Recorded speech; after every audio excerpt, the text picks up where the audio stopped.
I've been looking at a range of affordable housing options. So we have in Australia at the moment, we've got social housing, which people know about as the housing that people live in that's owned by government and people pay a proportion of their rent as income. We've got community housing providers now as well that are able to go a little bit further up the income spectrum.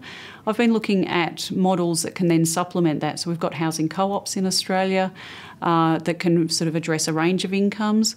But then when you look overseas, we see things more like shared equity, which we've got some of here in Australia, and then things like the community land trusts. And the reason I've been particularly interested in the community land trusts is because they provide a range of housing options. They house a diversity of people in the way that a lot of our community housing providers here do, but they've been able to do affordable home ownership as well as the affordable rentals, and ownership that can stay affordable in perpetuity. So it's serving household after household after household.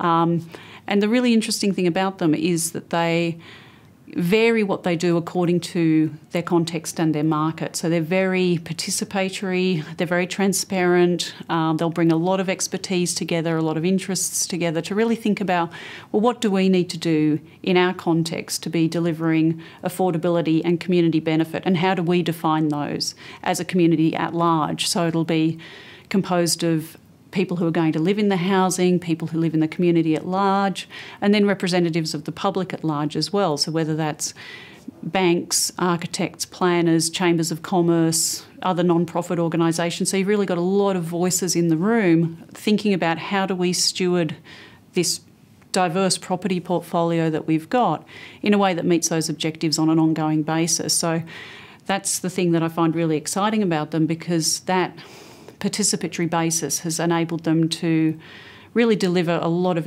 really quite incredible outcomes when you look at some of the big ones in the United States and increasingly in the United Kingdom. Here in our legal context, it's quite tricky to separate housing from land in a legal context. So we've been looking at how we can use shared equity models or long-term leases to the whole sort of house and land package to deliver those same outcomes. So we've got the legals and we've made that freely available as a manual. And so now we're at the stage where the sector has taken that and is at the point of implementation. So we're in a race to see who'll get there first, really. There are organisations in a few different states that are right at the point of implementation. So it's really a very much watch this space.